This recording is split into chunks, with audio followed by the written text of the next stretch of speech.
Hey everybody, it's Gil here with the Sailing Vessel Dream Chaser, and today I have Whitney! Whitney's my daughter. We're going to do today a little bit of an interview about living on a boat. If you remember a few weeks ago, we did an interview with a boat kid where we interviewed the oldest grand squid about what it was like living on a boat and what sort of other kids thought about it, and comparing that to living on land. So we're going to do something very similar with Whitney.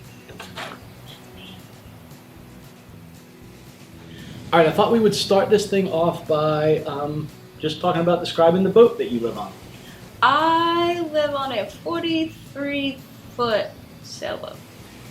So she lives on a 43-foot Gulf Star sloop, which is kind of funny because I was about to ask about sailing experience. You know, so many people think they need a whole lot of experience to live on a boat. Go ahead, share how many times have you been out on a sailboat?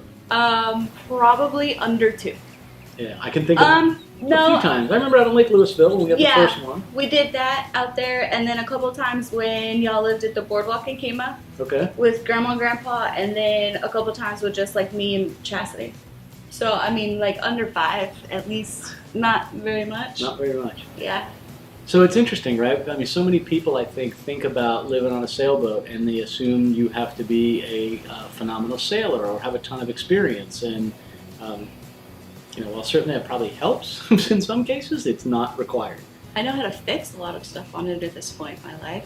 Better than sailing, obviously. Yeah, it's pure necessity, right? You learn this stuff.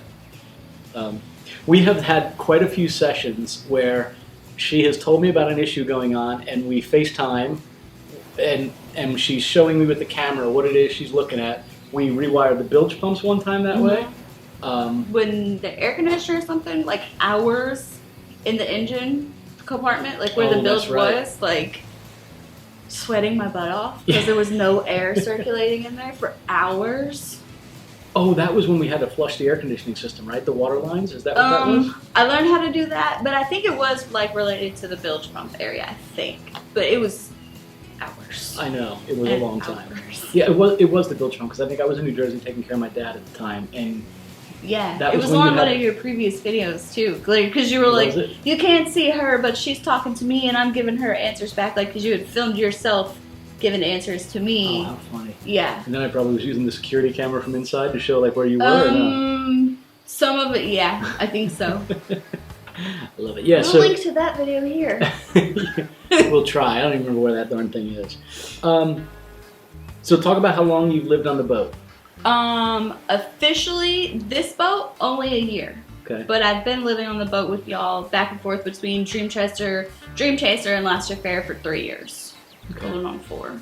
So yeah, so the first 3 with us, a little bit more, well, you know, the first 2 with y'all, well, when I got sober enough to actually function by myself, I was over on Last Affair, but for the most part, I was over. Oh, that's right. Yeah. I forgot, you were on that for a while we were on the other one, right? Mm-hmm. Okay. So when you were on the boat with us, do you feel like you learned much about things to fix and do, or did you learn more once we were off the boat and you had to do it? I learned more since y'all have been off the boat. Yeah. Because you were always there. Like, I would always help you and stuff like that, but I've learned more doing than I have with you there, because you just know how to do everything. Well, I mean, not everything. I can wing it. I can right. take it. Yeah, I never even thought about that, but I guess that makes sense, right? If I'm there, you're sort of half paying attention, you don't have to, but if I'm not there and it's a problem, like you're on it, you have to fix it. Yeah, and I mean, I think for the most part, I was just the jackass behind the camera making the jokes. So, here we are. I think my favorite one ever was when the boat was down in the yard, and you went down below. I don't think anyone was there. You went down below, and you had to go to the bathroom. And I was like little Flintstone dance or whatever. The pee I'm dance. like, what, like this wide or whatever? Yes.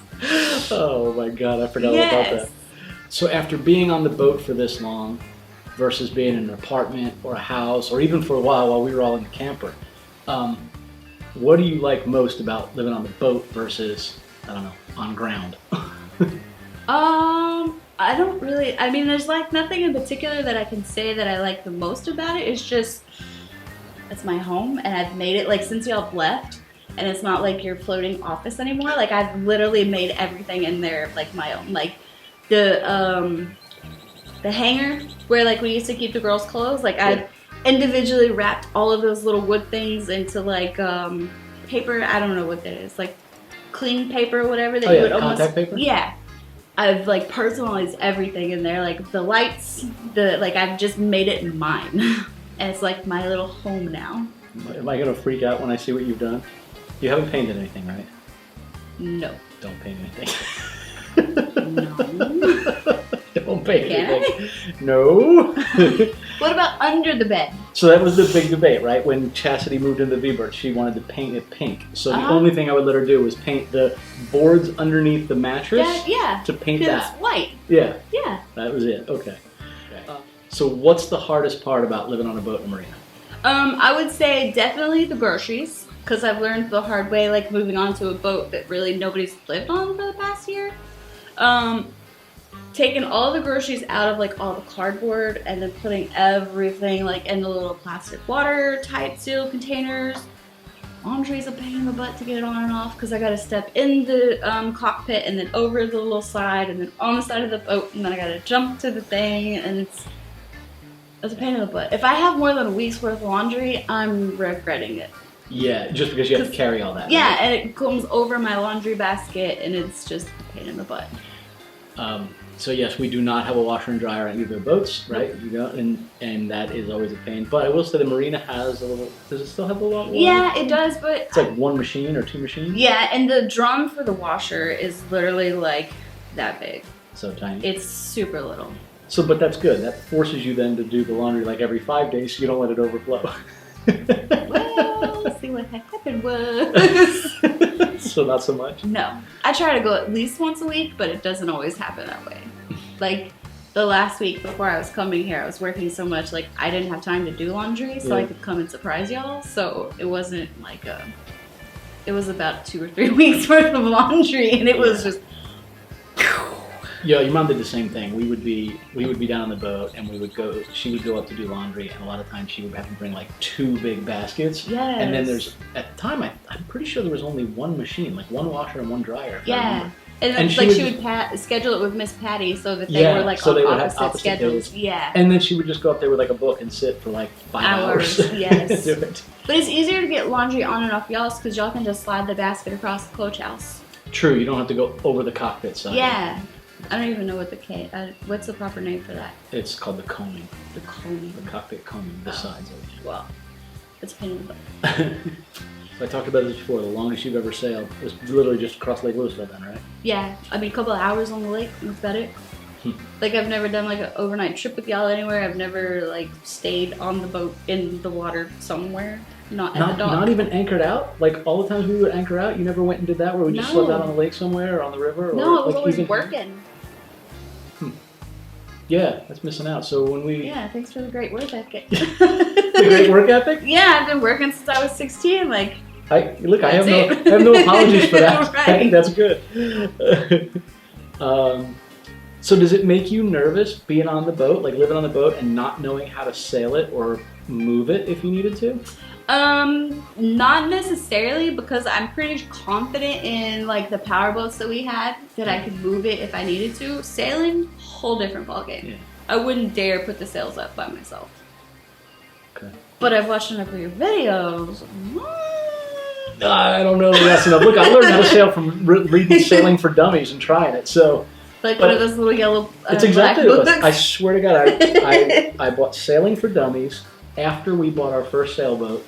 And when we went on the sea trial, I remember the guy's name was You're like, Randy. wait, let me go to chapter 4. I think I remember reading this. I literally remember this. The broker was this guy named Randy. I won't say his last name is Randy. And we went out in the boat, and he's like, well, I'll pull it out of the slip, and then, when we get out there, you guys can take over. Let's see. Wow. He said, you guys can take over. And we got out, and he's like, all right, go ahead, and you guys raise the sails. I'm like, what to do? And he's like, what do you mean? I'm like, Caribbean. Literally never, ever. That was the second time we'd ever even been on a sailboat. We went out with a friend of mine at work. He had a 23-foot sailboat. It was no wind, so we motored. We actually drank more rum than we did sailing, and we ended up grounding, and we had to jump out of the boat and literally push it off chest deep in the water. And that was apparently enough for us to fall in love with sailing. So Whitney came to visit us. We held this secret for like, what, 4 weeks now? Like, yeah, it worked really well. It was so hard. I couldn't talk to Mom. Like, I would call and be like, hey, I need to look for this on the boat for you. What am I bringing? And be like, oh, but I can't talk to you, Mom. I gotta talk to Dad. Like, it was so hard not talking to her because I don't want to, like, spill the beans on accident. So she decided to fly out and surprise the girls and told me about it so I could pick her up at the airport. But we didn't tell the girls. We didn't tell Deb. So I was like making up all kinds of, BS reasons why I needed to be gone for a few hours. Like, I think I need a new office chair, and I think I might run to Whole Foods or the farmer's market and look around for tomatoes. Like, the stupidest excuses in the world. But it worked out. But while Whitney's been here, she's talked about, at some point maybe moving this way if she can transfer with work. And one of the things you talked about was wanting to see if you could move the boat here and look at marinas. It's home, that's what you like now? You'd rather do that than look for an apartment or something like that? Yeah. So, I'm sure in the past, like, we may have touched on my past in the videos. I don't know. I'm not sure but it's kind of like home. Like, I didn't have a home. Like, I was literally living in Walmart parking lot for a while. So, it's like a thing that is achievable that I actually have now, so it's like a little hard to like give it up. Yeah. Because I kind of feel like I'm going backwards in life at this point, maybe. I don't know. Because it's yours, right? Yeah. I mean, it's not technically mine, but it's mine. But I mean, it's your home. I mean, it's this little place of sort of sanctity for you. Or whatever. Yeah, yeah. All right. It's mine. I've put my own little Whitney touches on it. I haven't painted anything yet. It scares me, for the record. But I've showed y'all everything I've done along the way. Like, I'm super proud of it now. Like, I've power washed all the gunk and grime on. I literally asked for a power washer for my birthday. Like, it's just... Yeah, so the boat's being in southern Louisiana. Mold gross. And mildew is disgusting. And twice a year, if you don't get on it, it will be absolutely disgusting. Like a green, slimy layer. Yeah, and it was like brown and mucky and just, ugh, I don't know. But, I mean, it's my home. Okay. And I just kind of like it. And I prefer, for whatever reason, like, it's been so long since I've lived in a house or an apartment at this point. Like, I think I prefer it over a house. Like, a house is just something you're, like, stable in and you can't move around with it. And just, like, I mean, we've had 75,000 hurricanes and the coronavirus. Like, if shit gets real at the end of the day, like, whether I know how to sail. Out, right? Yeah, like... I don't know how to sail, but I can sure motor. Like, well, you can only do that for so long till you run out of fuel. But the reality is, you'll figure out the sailing. It's not that hard. So you know what though? If you transfer here, we bring the boat here. Like, that should be a trip you do. Yeah, I totally want to. Like, I would make it like 2 weeks off, just in case. Like, I know it probably only take a week, but you need a weather window because you never know. Yeah, definitely not during 2020 hurricane season.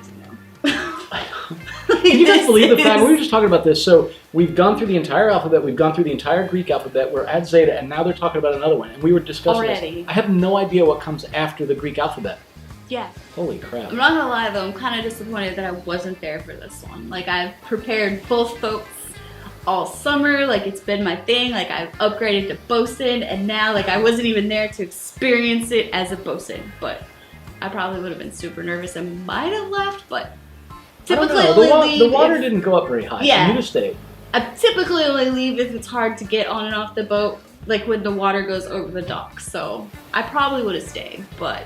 So we're recording this at the very end of October, and Hurricane Zeta, Z-E-T-A, or Category 2, I don't know, like the 5th or 6th one this year that has come up through the New Orleans area. And we are just north of New Orleans, just north of Pontchartrain. Like, my company has been closed for the last 2 days because we barely just got power back, like, on, I don't even know, I've been on vacation, I think it's like the 29th. Like, I haven't looked at anything work-related. It's terrible. So, are you, you've been on at least tropical storms on Dream Chaser. Have you ever been on Last Affair during one? No, right? Because you left last time. Yeah, I left because the water was over the dock and I couldn't get safely, like, to and from the boat, and it was really hard jumping down because it was so high. Yeah. And the wooden steps that I have over there on Last Affair only go so high. Last Affair, though, you probably don't get it much in this marina, with the shape of the hull, when the wind blows from behind the boat and there's enough, like you're backed in, so there's you're not going to get it. But for example, when we were in Corpus and some of the other areas, the wind would blow and the water kind of splashes up against the bottom of the hull. Oh, I hear and it that's sometimes right under the bed. Butt comes up a little bit more higher than on Dream Chaser. Like the butt is in there. Yeah, I hear it sometimes. I love that sound. Like to me, that's comfort. Yeah. Because, like, it's been cold a couple of days, so I've had no air conditioner on, no fans. Like, I have had everything open up, and that's all I can hear. So, living on the boat, what's the one thing that you don't know how to do that you wish you did? Like 100% sail. Sail. It's sail. You just want to know how to sail. Yeah, because I had, like, not that I would be comfortable enough to go do it with my friends, but I have so many people that want to, like, come over and, like, visit the boat and sail and, like, I don't know how to sail. Like, I can motor you around, but nobody wants to go motor. Like, you on a sailboat. Is it a pride thing? Is it just like, I live on a sailboat, I feel like I should know how to sail? Maybe a little bit. I don't. I can see, because I can see that too. Yeah. So, being on the boat, there's always maintenance to be done. What's the hardest thing of maintenance you've had to do on your own? The bilge pump. Like wiring the bilge pump? Yeah, I've learned a lot of electricity that, like, I am one, surprised I haven't electrocuted myself. Two, that it still functions after I was done with it. And just general maintenance, I guess. Like, when I was first living on Dream Chaser after y'all left, like, I stayed on Dream Chaser for a couple months and then you were supposed to come get it, so I moved over to the other one. But knowing which pumps to turn on and off, like if I left for a long period of time for the air conditioner in case anything broke, and then when I get back, like for a while I would have to take pictures so I would know which direction they would have to be on and off. Oh, the switches? Because they're not necessarily labeled, all of them. But now it's like to the point to where I just know which ones are on and off, how to clean all the filters, what, like you have like a special toothbrush for the filter for the big main filter where it circulates all the trafunk out. We're in the Chafunkta River. We call all the stuff that comes out of this train to the Chafunkta Funk. And it's really I'd love to take credit for that, but I took that from Wayne. It's disgusting either way. Yeah. If someone else is thinking about living on a boat, especially somebody that doesn't have sailing or boating experience, what sort of guidance or advice would you give them? Or what lessons have you learned that you thought were worth sharing? Honestly, just do it. Like, you don't, like I'm a hands-on learner, so I learn better like if I'm there doing it. Yeah. But if I'm learning from afar, like I really don't feel like I retain the information. Like it's kind of there's a certain word like memory of like function or whatever. Like I can't even think of like muscle memory. Yeah, muscle memory basically. I mean, you can always chill on a slip like I'm doing until you learn how to sail, but just do it. You only live once.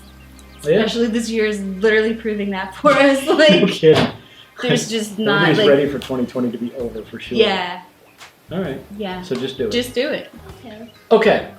Let's wrap this thing up. Hope you guys enjoyed this video, an interview with somebody living on a boat, and I think it's interesting to talk to people who aren't like cruisers or sailors. I know sometimes like liveaboards get a bad name. We always were very cautious of it, and I've been comfortable. I've just said like we live aboard. But I know a lot of people will be very adamant that they're not liveaboards, they're cruisers. And the reality is... What's the difference? You still live aboard while you cruise. I know. The difference is there's a perception that people that are cruising are always out and about and they are living some adventure. And then I think the connotation of a liveaboard is, you know how like when you drive down by like Miami or Key West, you see the derelict boats where they could never leave the slip if they wanted to. They're like not even the weekend warriors. Not even weekend warriors. I'm talking about the ones that are just literally, it looks like it should have been broken up with a bulldozer, but there's people living on it and they're rowing a boat to shore and you know, just it's, you know, like one step above homelessness on a boat. I think that's what like that place we went to go, the do-it-yourself boat yard or whatever. Yes, that was one of the marinas we looked at was a do-it-yourself boat yard. It was called, and it kind of looked like where boats and people might go to die. We won't say the name of it. All right, I hope you guys enjoyed this week's video and a quick little interview, if you will. So from Gil, Whitney, and McKinley. We hope you guys are safe sailing. We'll see y'all. I was only a little bit in the video.